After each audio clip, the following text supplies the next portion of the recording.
Le soleil venait à peine. La rue était déjà animée par une foule se précipitant vers leur destination. Au milieu de la foule, Elsie, une pauvre fille au cœur tendre et aux chaussures usées, marchait d'un pas rapide, une corbeille de fruits en équilibre sur la tête. Elle ne les vendait pas, c'était tout ce qu'elle pouvait se permettre pour le petit déjeuner de sa famille. Elle venait de passer le carrefour principal lorsqu'elle aperçut un homme bien habillé qui arpentait anxieusement un banc, visiblement frustré et marmonnant. Son blazer semblait cher, mais il semblait en panne, son téléphone à plat et son portefeuille à la main. La curiosité l'emporta. Elle s'approcha de lui avec précaution. « Vous allez bien, monsieur ?» L'homme leva les yeux, surpris par sa présence, puis soupira. « Je ne trouve plus mon portefeuille. J'ai dû le laisser tomber quelque part entre ici et le café. » Sa voix était grave, calme, mais avec un ton de défaite. « Et mon téléphone est mort ?» ajouta-t-il en brandissant l'appareil inerte. Elsie cligna des yeux. Quelque chose dans sa façon de parler lui semblait familier, comme si elle avait déjà entendu cette voix, peut-être à la télévision. Mais elle chassa cette pensée. « Je peux vous aider à chercher ?» proposa-t-elle gentiment, se surprenant elle-même.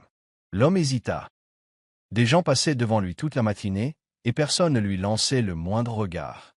Et pourtant, cette fille, vêtue de vêtements usés et arborant un sourire bienveillant, était là, prête à aider. « Merci.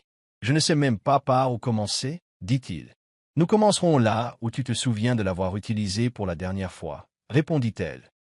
Et comme ça, ils commencèrent à marcher ensemble, retraçant ses pas, inconscients que ce petit geste de gentillesse allait bientôt entraîner Elsie dans une vie qu'elle n'aurait jamais imaginée. Ils marchèrent ensemble dans le chaos matinal, Elsie posant des questions avec un sens aigu du détail. L'homme, qui s'était présenté sous le nom de Jay, se souvenait avoir acheté un café et avoir répondu à un appel immédiatement après. Ils retournèrent au bar, où le barista se souvenait vaguement de lui, mais ne vit aucun portefeuille. Elsie scruta alors le trottoir tandis qu'il retraçait son chemin, se baissant de temps à autre pour jeter un œil sous un banc ou près d'une canalisation. Je l'observais avec un intérêt croissant, non seulement à cause de ses efforts, mais aussi de la sincérité qui les sous-tendait. « Je ne comprends pas pourquoi tu fais ça, » finit par demander Jay. « Tu ne me connais même pas. » Elsie haussa les épaules en souriant. « Tu avais l'air d'avoir besoin d'aide. Je me suis déjà retrouvé bloqué. Je sais ce que l'on ressent quand personne ne s'arrête pour demander. » Je l'observa un instant, puis hocha la tête. « Tu es différente. » Ils tournèrent au coin de la rue quand Elsie, haletante, désigna un buisson près du chariot d'un vendeur. Quelque chose de sombre était coincé en dessous. J'ai couru vers lui et le sortis. C'était son portefeuille, légèrement poussiéreux mais intact. Il l'ouvrit et en vérifia le contenu. « Il ne manque rien. »« Tu es incroyable, » dit-il en poussant un soupir de soulagement. Elsie sourit. « J'ai juste eu de la chance, je suppose. » Jay la regarda encore un instant. « Je te dois quelque chose. » Mais elle secoua la tête. « Pas besoin. Contente que tu l'aies récupéré. » J'ai hésité avant de demander. « Laisse-moi au moins ton numéro. Je pourrais peut-être te rembourser plus tard. » Elsie hésita, incertaine. Finalement, elle griffonna ce message sur une serviette et s'éloigna, sans jamais imaginer que ce bref échange allait bouleverser toute sa vie. Les jours passèrent, et Elsie reprit son quotidien. Petit boulot, ménage au café du coin et aide son petit frère à faire ses devoirs. La vie n'était pas rose, mais elle gardait le moral. Elle ne s'attendait pas à entendre parler de Jay à nouveau. Après tout, les hommes comme lui ne couraient pas après les filles comme elle. Pourtant, son cœur battait la chamade à chaque fois que son téléphone vibrait. Un après-midi, alors qu'elle nettoyait le café, son téléphone sonna. Un numéro étrange. Elle hésita avant de répondre, mais lorsqu'elle le fit, ce n'était qu'un appel du service client. Elle soupira, déçue. Ce qu'elle ignorait, c'est que Jay avait essayé de l'appeler plus tôt, mais qu'il avait composé le mauvais numéro. La serviette avait été tachée par sa main moite, et il avait inscrit un mauvais chiffre sans s'en rendre compte. Frustré, il avait demandé des nouvelles, et même s'était replongé dans la même rue, espérant la croiser à nouveau, mais elle était introuvable. Et malgré son statut, Jay n'était pas du genre à tirer les ficelles pour retrouver les gens. Il voulait la retrouver par la bonne voie, si le destin le lui permettait. Pendant ce temps, Elsie essayait de chasser Jay de son esprit, pensant qu'il n'était qu'un simple passant dans son histoire. Pourtant, ses pensées se tournaient vers lui par moments de calme, la gentillesse dans son regard, le calme dans sa voix. Elle ignorait qu'il pensait autant à elle. Elle ignorait également qui il était réellement et de quel monde il venait. Je n'étais pas un homme comme les autres. Il était la force silencieuse derrière l'une des plus grandes entreprises du pays. Contrairement à d'autres milliardaires qui baignaient dans la gloire, j'ai resté dans l'ombre, laissant son responsable des relations publiques gérer la lumière. Il préférait se déplacer en silence, souvent habillé simplement et arpentant les rues anonymement pour observer la vie depuis le sol. C'est pourquoi, le jour où il a perdu son portefeuille, personne ne l'a reconnu. Ni le barista, ni la foule, et certainement pas Elsie. À son bureau, l'ambiance était toujours intense. Réunions, négociations et décisions ont influencé des centaines de vies. Mais G se sentait distrait, pensant à la pauvre fille qui l'avait aidé. Il admirait sa force, son calme et son côté chaotique. Pour une fois, ce n'était pas une question d'argent ou d'influence. Il s'agissait d'une fille qui ne savait pas qui il était et qui le traitait comme un être humain, pas comme une banque. Nous devons la retrouver, dit-il à son assistante d'un ton détaché. Pourquoi demanda-t-elle. Parce que je lui dois quelque chose, plus qu'un simple merci. Son assistante, Lisa, haussa un sourcil, mais n'insista pas. Je n'étais pas du genre à s'obséder sur qui que ce soit. Mais il était sérieux maintenant. Il ordonna à son équipe de collecter des images de vidéosurveillance de la zone. Il offrit même discrètement une récompense, par l'intermédiaire de vendeurs ambulants, à quiconque aurait aperçu la jeune fille. Les recherches commencèrent discrètement. Pendant ce temps, Elsie ignorait totalement qu'un homme d'une valeur inestimable avait bouleversé la ville, juste pour la revoir. Elsie ignorait totalement que son acte de bonté était le sujet de conversation de tout un conseil d'administration. Elle continuait son travail quotidien, nettoyant les bureaux le matin et faisant la vaisselle le soir. Mais un soir, alors qu'elle aidait une femme âgée à porter un lourd sac de l'autre côté de la rue, quelqu'un la prit en photo au loin. C'était un garçon qui vendait des boissons fraîches et qui la reconnaissait depuis le jour où G avait perdu son portefeuille. Il avait entendu parler de la récompense offerte et avait envoyé la photo au contact indiqué sur le prospectus. J'ai consulté des contrats lorsque son téléphone vibra. Dès qu'il ouvrit la photo, ses yeux s'écarquillèrent. C'était elle. Où a-t-elle été prise? Demanda-t-il à Lisa. Près de la rue du Vieux Cinéma, répondit-elle. Sans hésiter, G laissa tout tomber et monta dans sa voiture.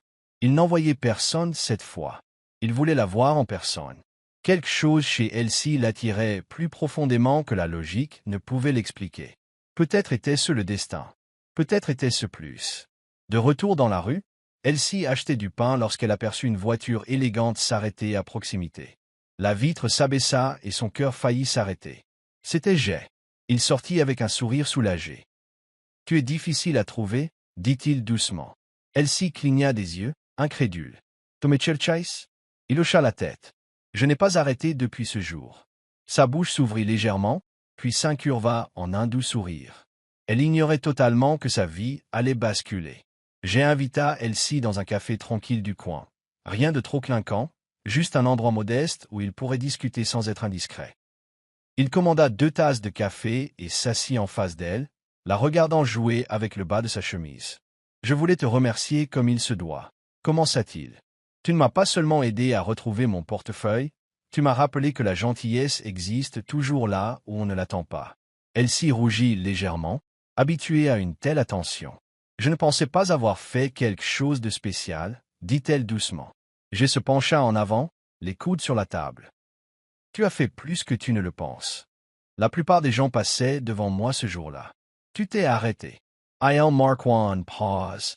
Observant son expression. « Et depuis, je pense à toi. » Look her DLC fit on bond.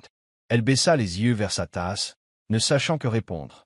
Personne ne lui avait jamais parlé comme ça, surtout pas quelqu'un comme lui. « Je ne comprends toujours pas pourquoi quelqu'un comme toi se donne autant de mal, » murmura-t-elle. J'ai hésité. C'était le moment où il pouvait tout lui dire ou garder la vérité cachée un peu plus longtemps. « Disons que je n'ai pas l'habitude qu'on me traite comme un homme ordinaire, » dit-il. « Et tu l'as fait. » Elsie leva les yeux vers lui et leurs regards se croisèrent. Elle ne comprenait pas vraiment ce qu'il voulait dire, mais quelque chose dans son regard lui disait qu'il était plus que ce qu'il laissait paraître. Le café refroidit entre eux, mais leur lien ne fit que se renforcer. Après le café, j'ai proposé de la raccompagner chez elle. Elsie protesta gentiment, mais il insista. Tandis qu'il déambulait dans le marché animé, les vendeurs la saluèrent. Certains fixaient Jay avec curiosité. Il avait l'air complètement déplacé avec ses chaussures cirées et son pantalon tailleur, mais cela ne semblait pas le gêner. Il écoutait attentivement Elsie parler des gens qu'elle aidait, des boulots qu'elle menait et des rêves qu'elle n'osait pas exprimer trop haut. J'ai été fasciné. Son univers était si différent du sien. Brut, sans filtre, mais plein de vie. Elle parlait avec humilité et honnêteté, sans jamais se plaindre, même lorsqu'elle évoquait ses difficultés.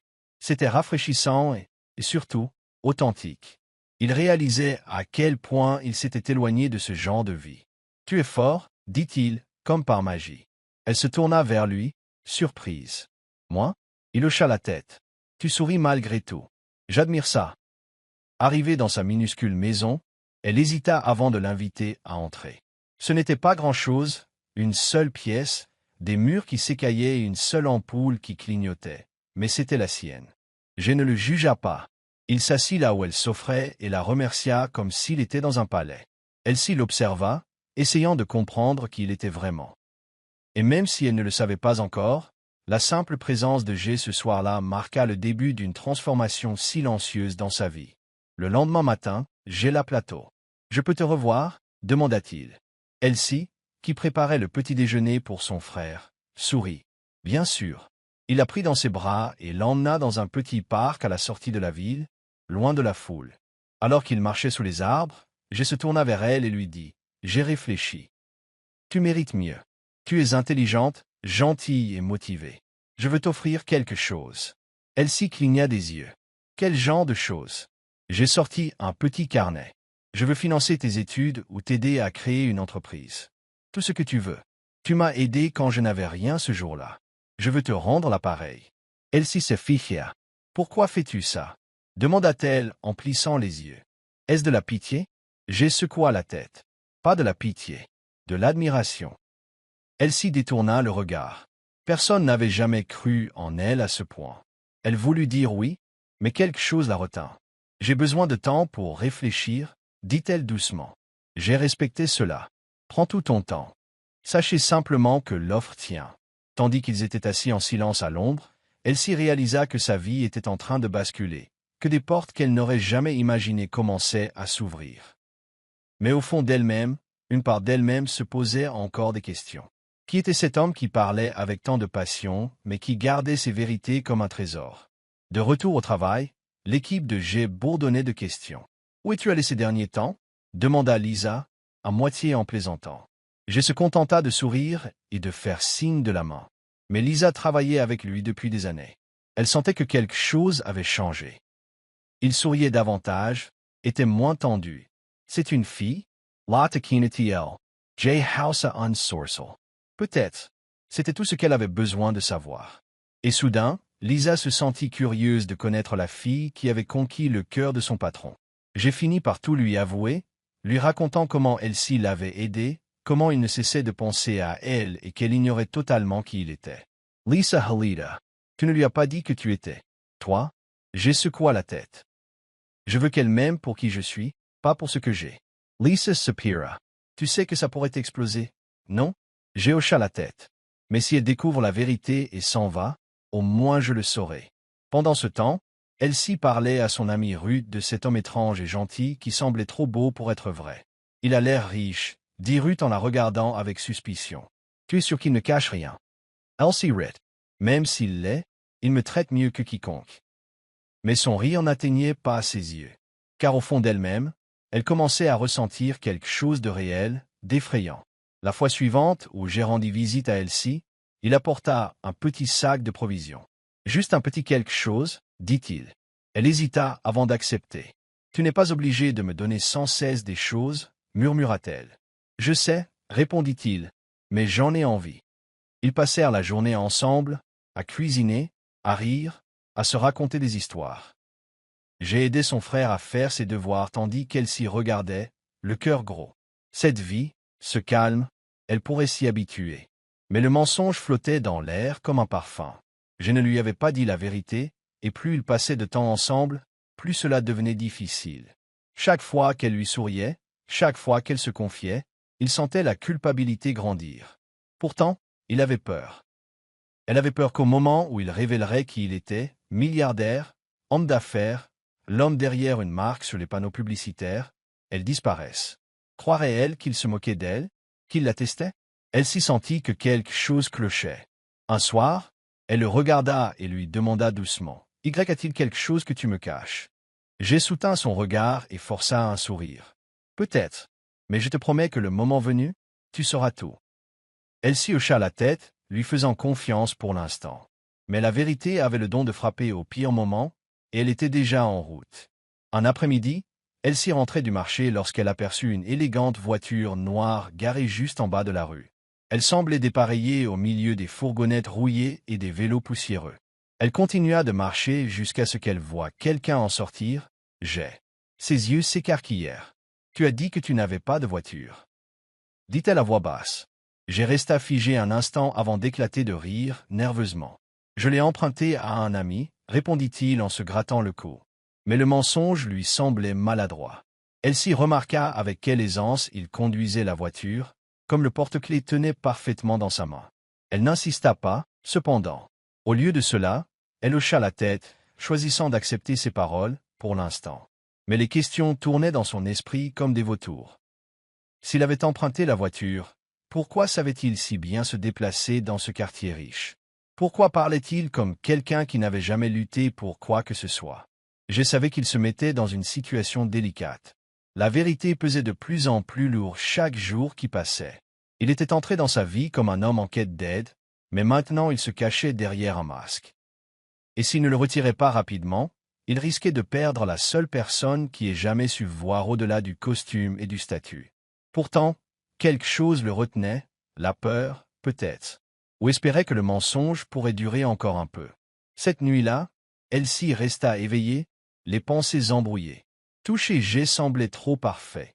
Ses manières, son discours, sa façon de lui donner l'impression d'être importante. Elle l'aimait bien. Non, plus que ça. Mais quelque chose clochait. Elle se souvenait de la marque sur sa montre, de la façon dont les gens la fixaient lorsqu'il passait. Il ne s'intégrait pas à son monde, et au fond d'elle, elle savait qu'il venait d'un monde totalement différent du sien. Ruth remarqua le changement en elle. « Tu n'es plus toi-même, » dit-elle tandis qu'elles travaillaient ensemble. « C'est ce type-là » Elle s'y hocha lentement la tête. « Je l'aime bien, Ruth.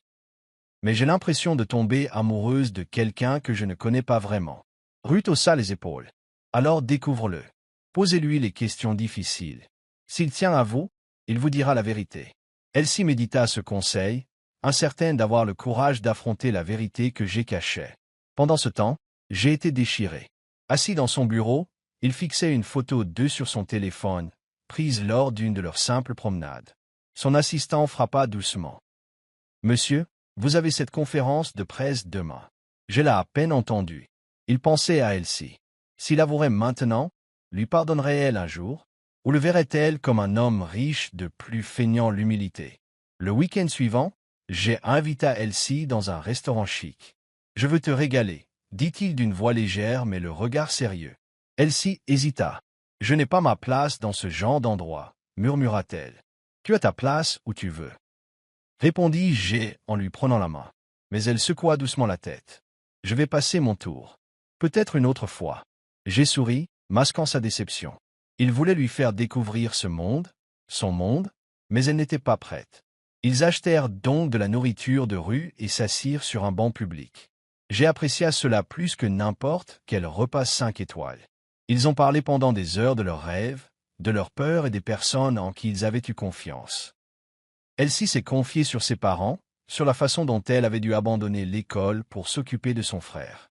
Je l'ai écouté, s'émerveillant silencieusement de sa force. Mais chaque mot qu'elle prononçait le faisait se sentir davantage comme un imposteur. Alors que le soleil baissait, peignant le ciel de tons dorés, j'ai pensé, c'est réel. C'est ce qui m'a manqué. Et pourtant, il ne parvenait pas à en profiter pleinement. Car plus il attendait, plus la vérité lui. Il serait douloureuse, chose dans son silence, mais elle n'insista pas. Elle avait peur de ce qu'elle pourrait entendre si elle le faisait. Un soir, alors qu'elle s'y pliait du linge, on frappa à sa porte. Elle ouvrit et trouva une femme élégante, élégamment vêtue, qui la fixait avec une curiosité à peine voilée. « Bonjour, je suis Lisa, » dit la femme. La collègue de Faye. Elsie cligna des yeux. Oh, you interest? Lisa entra, balayant la pièce du regard avec un sourire qui n'était pas méchant. Il parle beaucoup de vous, dit-elle. Je voulais juste rencontrer la fille qui le fait se comporter comme un adolescent en mal d'amour. Elsie rit maladroitement. On est juste amis. Lisa haussa un sourcil. Bien sûr. Au bout d'un moment, ajouta-t-elle, t'a-t-il dit qui il est vraiment? La question fit l'effet d'une pierre dans l'estomac d'Elsie. Elle essaya de rester calme. Que veux-tu dire? Lisa pencha la tête. Je n'ai pas un type ordinaire, Elsie. Il est propriétaire de l'entreprise pour laquelle je travaille. C'est l'un des hommes les plus puissants de la ville. Silence. Lisa s'est rendue compte qu'elle en avait trop dit. Je n'aurais pas dû. Je pensais juste que tu méritais de savoir avant que ça ne dégénère. Sur ce, elle partit, laissant Elsie figée sur place, les pensées en ébullition. Les pièces du puzzle s'emboîtaient enfin, et le tableau qu'elle dessinait n'était pas celui qu'elle souhaitait. Elsie ne put dormir cette nuit-là. Son cœur lui semblait trop serré. Tout ce que Jay disait, tout ce qu'il faisait, n'était ce qu'un jeu. La testait-elle? Elle repensait à leur conversation, aux moments partagés, se demandant ce qui était authentique et ce qui était scénarisé. Elle se sentait trahie, non pas parce qu'il était riche, mais parce qu'il l'avait caché. Le lendemain, elle ne l'a pas rappelé. Je savais que quelque chose n'allait pas. Il est allé chez elle, a frappé à la porte, mais n'a pas répondu. Quand il l'appela de nouveau, sa voix était froide. Tu aimes as many. Jay Sapira. Elsie, je ne savais pas comment te le dire. J'avais peur que tu me traites différemment. Alors tu m'as laissé croire que tu étais juste un type en difficulté? S'exclama-t-elle. Tu sais comme ça me fait me sentir petit? J'ai recula, le poids de ses mots s'immisçant. Je n'ai jamais voulu te blesser, dit-il. J'essayais de protéger ce que nous avions. La voix d'Elsie s'y brisa. Tu aurais dû me faire suffisamment confiance pour me dire la vérité. Sur ce, elle raccrocha, laissant Jay les yeux rivés sur le téléphone, conscient d'avoir enfin perdu la seule chose qui le faisait se sentir authentique. Les jours se transformèrent en semaines, et aucun d'eux ne tendit la main. Elsie se plongea dans son travail, évitant les rues où elle risquait de croiser Jay. Son cœur lui faisait mal, non seulement à cause de la trahison, mais aussi parce qu'il lui manquait. Le rire, la chaleur, la façon dont il la faisait se sentir comprise, tout cela avait disparu, comme un beau rêve dont elle s'était réveillée trop tôt. Ruth essaya de la réconforter, mais rien ne semblait y faire. Jay, quant à lui, ressentait lui aussi le vide. Aucune réunion, aucun voyage, aucun luxe ne pouvait le distraire. Il essaya de lui écrire une lettre, effaçant les mots une douzaine de fois avant de finalement lui envoyer un court message. « Tu me manques. Laisse-moi t'expliquer. » Elsie le vit, mais ne répondit pas. Non pas qu'elle s'en fichait, mais parce qu'elle ignorait si elle pourrait gérer une nouvelle vague d'émotions. Ce soir-là, elle se dirigea vers la rive, au même endroit où elles s'étaient assises ensemble des semaines auparavant. Le vent était plus doux, murmurant des choses qu'elle ne comprenait pas vraiment. « Pourquoi ne pouvais-tu pas être honnête avec moi ?» demanda-t-elle à la brise, comme si elle portait l'esprit de Jay. Mais il n'y eut pas de réponse, seulement le soleil déclinant et la douleur dans sa poitrine. Ruth en avait assez de voir son amie sombrer dans la spirale infernale. « Elsie, lui dit-elle un matin en la saisissant fermement par le bras, tu as le droit d'être en colère, mais tu te dois aussi de découvrir toute la vérité. » Elsie soupira. « Et si je n'y arrivais pas ?» Ruth plissa les yeux. « Alors tu passeras le reste de ta vie à te demander ce qui aurait pu arriver. » Ces mots persistaient dans l'esprit d'Elsie comme une ombre tenace. Plus tard dans la journée, elle se retrouva devant un immense immeuble de bureaux. Elle n'avait pas prévu d'y aller. C'était comme si ses pieds avaient marché tout seuls. La réceptionniste sourit poliment. « Avez-vous un rendez-vous ?» Elsie hésita. « Dis-le lui. » Elsie est là. Quelques minutes plus tard, Jay apparut, stupéfait. « Tu es venu ?» souffla-t-il. Elle hocha lentement la tête. « J'ai besoin de la vérité. Toute la vérité. » Jay la conduisit dans un salon calme et commença à discuter. Il lui raconta qu'il en avait assez des faux sourires et des chercheuses d'or, qu'il rêvait de rencontrer quelqu'un qui voyait l'homme, pas l'argent. « Je n'avais pas prévu de tomber amoureux de toi, » dit-il d'une voix rauque. « Mais je l'ai fait. Profondément.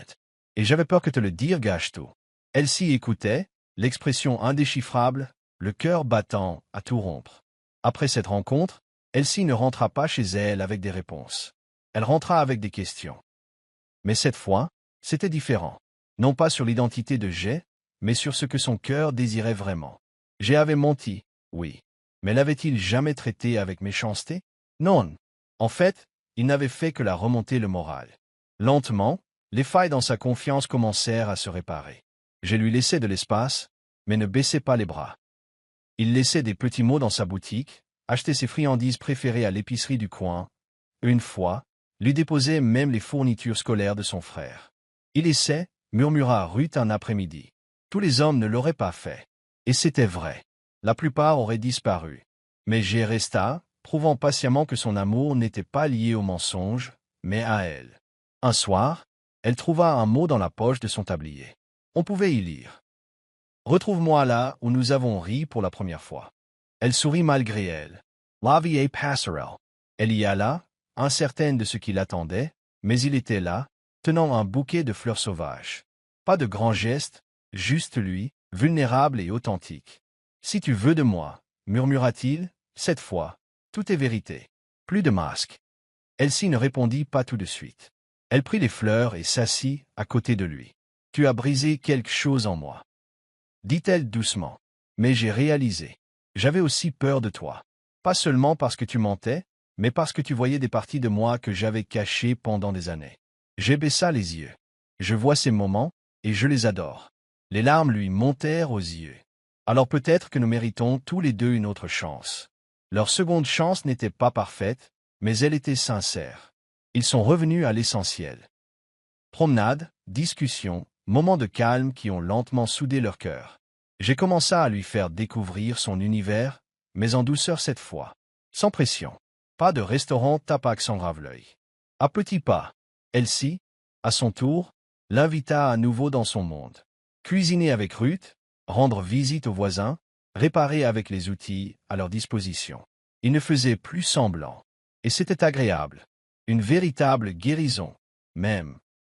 Le genre d'amour qui n'avait pas besoin de crier, mais qui se résumait à des regards partagés, des rires doux et de longues conversations sous les étoiles. Ils savaient tous deux que l'amour, le véritable amour, n'avait besoin ni de déguisement ni de mensonge. Il suffisait de deux cœurs prêts à se rencontrer. Bien sûr, rien de beau n'est jamais sans défi. La véritable identité de Jay commença à se répandre. Des murmures suivirent Elsie à travers le marché. Cette pauvre fille avec le riche, elle a dû le piéger d'une manière ou d'une autre. Certains la louaient, d'autres l'enviaient. C'était épuisant. Ruth se tenait à ses côtés, la protégeant du pire, mais les ragots la blessaient toujours. Je proposa de l'installer dans un endroit plus calme. Je peux t'acheter la paix, dit-il doucement. Elsie secoua la tête. Je ne veux pas m'enfuir. J'ai vécu ici toute ma vie. Je ne me cacherai pas, juste parce que les gens ne s'occupent pas de leurs affaires. Son courage l'impressionnait. Il l'admirait chaque jour davantage, sa force, son ardeur. Mais il réalisait aussi à quel point le monde pouvait être dur envers les femmes comme elle. Ce jour-là, il se fit la promesse que, quoi qu'il arrive, il protégerait sa paix et non la perturberait. Fini les drames publics. Fini les grandes déclarations. Juste une loyauté discrète. Pendant ce temps, Elsie commençait à accepter les murmures comme un bruit de fond, agaçant, certes, mais impuissant. Sa vérité était plus forte. Elle avait autrefois aidé un homme, sans savoir qui il était. Et maintenant, elle l'aimait, pleinement consciente de tout. Les parents de Jay, curieux de connaître la femme qui avait conquis le cœur de leur fils, lui envoyèrent une invitation à dîner avec Elsie. Il hésita, non pas par honte d'elle, loin de là, mais parce qu'il savait à quel point sa mère avait la langue bien pendue et les attentes de son père étaient rigides. Il ne voulait pas qu'Elsie soit jugée ou rabaissée. Mais Elsie, quand il le lui annonça, sourit et dit « Si je veux faire partie de ta vie, j'ai besoin de voir d'où tu viens aussi. » Le soir du dîner, elle portait une robe simple mais élégante que Ruth l'avait aidée à coudre. Je la pris dans ses bras avec une nervosité qu'elle ne lui avait jamais vue auparavant. Au manoir, le personnel ouvrit les portes avec un sourire crispé, et les parents de Jay l'accueillirent avec une politesse aussi fragile et froide qu'une glace. Le regard de sa mère la scruta comme un tableau dans un musée qu'elle n'approuvait pas vraiment. « Alors, c'est toi, » dit-elle d'une voix hachée. « Oui, » répondit Elsie. « C'est moi. » Tout au long du dîner, Elsie tint bon. Elle répondait à leurs questions avec grâce, racontait des anecdotes sur son travail et réussissait même à faire rire le père de Jay. Mais ce n'était pas facile. Elle ressentait chaque regard, chaque pause, chaque murmure entre les plats. Quand ils partirent, Jay lui serra la main. « Tu étais incroyable, dit-il. » Elsie sourit faiblement. « Je suis contente de les avoir rencontrés, mais je ne suis pas sûr qu'ils soient prêts à me rencontrer. » Les jours qui ont suivi le dîner ont été tendus. La mère de Jay l'a appelé pour le mettre en garde contre les risques de trop s'engager avec quelqu'un d'un monde si différent. « Elle est charmante, certes, mais tu es aveuglé, dit-elle. » Jay raccrocha, la poitrine serrée de frustration. Il avait toujours fait ce qu'on attendait de lui, mais cette Elsie n'était pas négociable. Il l'aimait, un point c'est tout. Elsie remarqua son changement d'humeur. « Étaient-ce tes parents ?» demanda-t-elle un soir en rentrant chez eux. Il hocha la tête.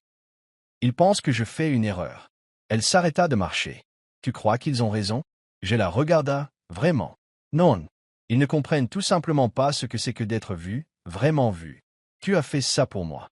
Son cœur s'adoucit, mais une inquiétude sourde grandit. Serait-elle toujours l'étrangère dans son monde? Cette nuit-là, elle s'y fixa son plafond, se demandant si l'amour suffirait à construire un pont entre des vies si différentes. Elle ne voulait pas que Jay choisisse entre elle et sa famille, mais elle ne pouvait pas non plus se réduire à un moule auquel elle n'appartenait pas. Elle l'aimait. C'était réel. Mais elle savait que certaines tempêtes ne pouvaient être apaisées par l'amour seul. Un matin, Elsie ouvrit la porte et trouva un journal sur son porche avec sa photo en première page. La fille mystérieuse d'un milliardaire, de l'étal au manoir. Son Estemac S.E. Sarah. À l'intérieur se trouvait un article rempli de spéculations, de demi-vérités et d'hypothèses peu flatteuses. Elle la faisait passer pour une chercheuse d'or, une intrigante, quelqu'un qui avait tendu un piège. Elle n'avait même pas pu finir sa lecture.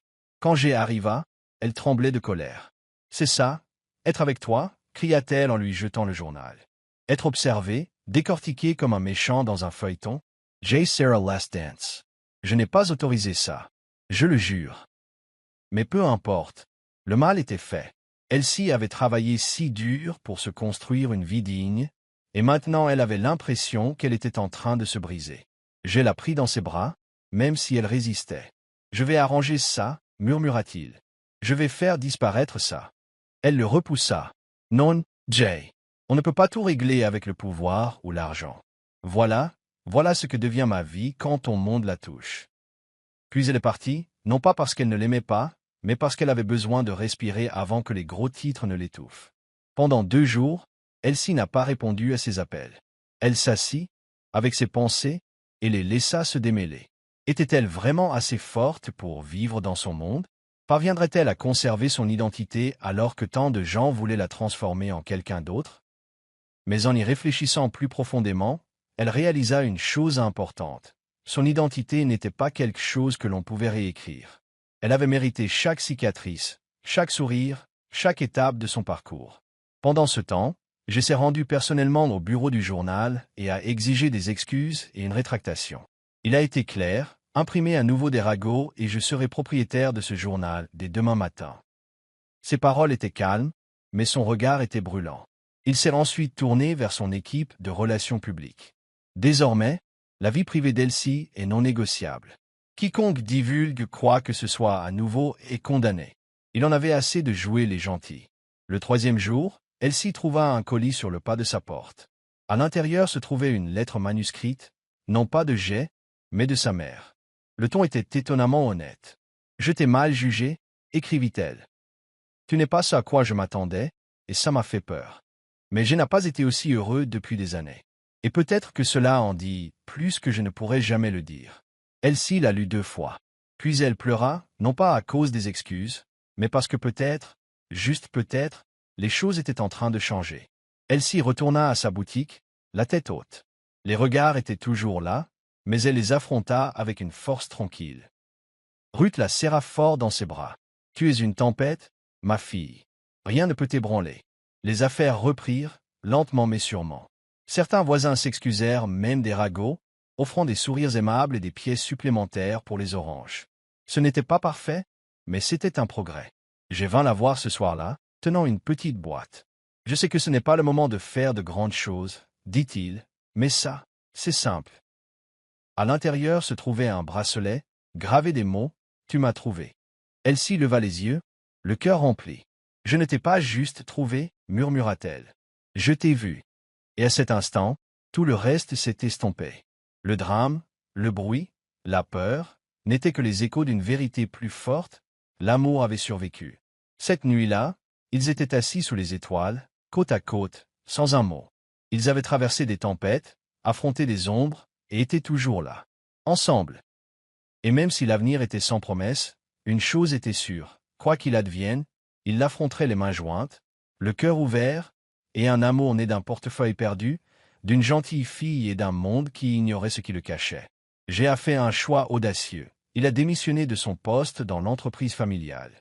Cela a choqué tout le monde, y compris Elsie. « Pourquoi » a-t-elle demandé, l'inquiétude lue sur son visage. « Parce que je veux construire quelque chose qui m'appartient, » répondit-il. Sans transmission. Sans contrôle de qui que ce soit. Je veux vivre la vie que je choisis, pas une vie conçue pour moi. Elsie admirait son courage, même si elle savait ce que cela avait dû lui coûter. Pour la première fois, je ne sortais pas seulement de l'ombre de sa famille. Il marchait dans la lumière de sa propre vérité. Ses parents étaient furieux, surtout son père. « Tu gâches ton héritage, pourquoi? L'amour » Je n'ai pas bronché. « Non, je le jette pour la paix. Pour un but. Pour moi. » Sa mère l'observait en silence, ses yeux s'adoucissant, le feu qui les enflammait se transformant en une lueur plus profonde. Peut-être avait-elle ressenti la même chose autrefois, mais n'avait-elle jamais osé se choisir.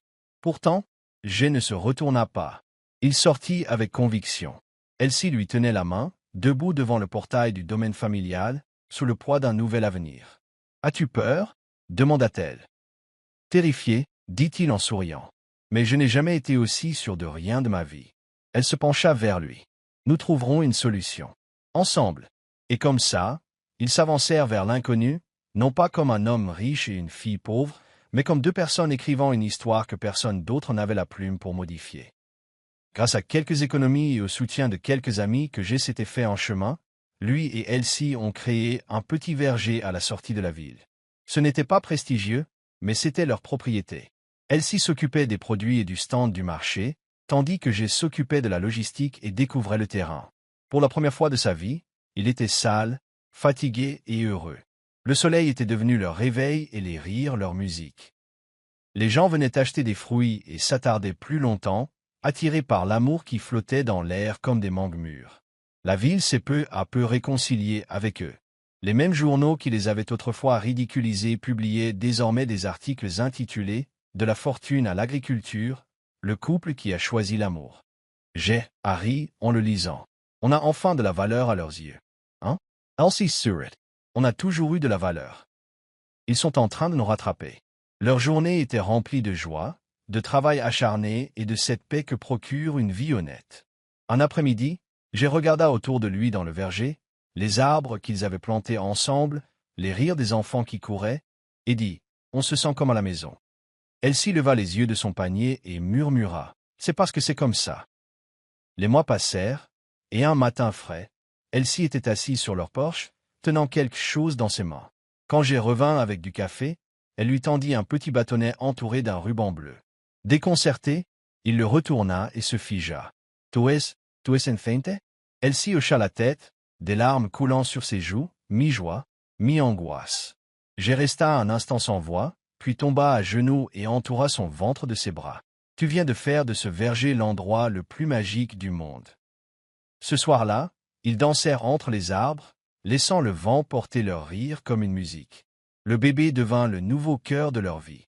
Ils planifièrent, rêvèrent et se préparèrent, incertains du genre de parents qu'ils seraient, mais certains de lui donner un amour sans bornes. Ils grandiront avec de la terre sur les mains et des étoiles plein les yeux. Dit J. Et en caressant le ventre Elsie l'observait, cet homme qui portait autrefois des costumes sur mesure et se cachait derrière des titres, maintenant pieds nus, bronzé et plus vivant que jamais. Elle réalisa alors que le portefeuille qu'elle avait trouvé n'était pas seulement rempli d'argent, il était rempli de destin. Et bien que le voyage ait été mouvementé, il les a menés ici, à ce verger, à cet amour, à cette vie qui s'épanouissait chaque jour davantage. Par une chaude journée de marché, une jeune femme s'est précipitée vers l'étal d'Elsie, paniquée. « S'il vous plaît, j'ai perdu mon portefeuille ici, » J'avais tout mon argent dedans. C'est-elle écriée. Elsie la calma, inspecta les lieux et quelques minutes plus tard, trouva le portefeuille derrière une caisse. La fille la serra dans ses bras en larmes. Merci beaucoup. Tu n'as aucune idée de ce que ça signifie pour moi. Elsie sourit. En fait, je crois que oui. J'ai observé de loin, leur bambin dans les bras, et gloussa. Ça me dit quelque chose, la taquina-t-il tandis qu'elle revenait. C'est peut-être grâce à la chance du verger, répondit Elsie. Ou peut-être que les portefeuilles finissent tout simplement par tomber entre de bonnes mains. Ils ont regardé autour de la vie qu'ils avaient bâtie, grâce à rien d'autre que la gentillesse et des rencontres inattendues. La boucle était bouclée, et pourtant, ce n'était que le début. Ce soir-là, alors que le soleil baissait et que les arbres murmuraient des secrets que seuls pouvaient entendre, Jay et Elsie étaient assis sur leur porche, leur bébé entre eux, le cœur rempli. Si tu ne m'avais pas aidé ce jour-là, comment ça Jay? Tu aurais manqué un tas d'oranges, la taquina Elsie. Il a ri. Et l'amour de ma vie. Ils ont trinqué avec leur verre de jus maison et ont regardé les étoiles apparaître, une autre belle nuit dans une histoire qui a commencé par un simple acte de gentillesse. Les années passèrent et leur verger devint un lieu prisé de la ville. On y venait non seulement pour les fruits, mais aussi pour l'histoire. Ils avaient bâti un héritage ancré non pas dans l'aide sociale, mais dans l'amour, le courage et la gentillesse. Leurs enfants grandissaient à l'ombre des arbres porteurs d'espoir. Et à l'orée du verger, dans une petite boîte en verre, se trouvait le portefeuille, celui-là même qui avait tout déclenché. Les visiteurs demandaient souvent, est-ce vraiment celui-là? Et Elsie souriait, oui. C'est le portefeuille qui a tout changé. J'ai s'asseyais parfois à côté, racontant l'histoire à qui voulait l'entendre. Comment une pauvre fille a retrouvé un homme perdu et lui a donné plus que son portefeuille, elle lui a donné un but. Comment, à son tour, il lui avait offert un amour dont elle n'avait jamais osé rêver. Et comment, ensemble, ils avaient construit quelque chose qu'aucun argent ne pourrait jamais acheter. Le portefeuille, bien que vieux et usé, était désormais un symbole du destin, du choix et de cœur prêt à s'ouvrir. Et ainsi, le verger s'est agrandi, l'amour s'est approfondi, et le monde a continué de tourner, transformé à jamais par une fille qui n'a rien demandé en retour, mais a trouvé tout ce dont elle avait besoin au passage. Ce n'était pas juste une histoire. C'était leur histoire. Et c'était, à tous points de vue, inoubliable.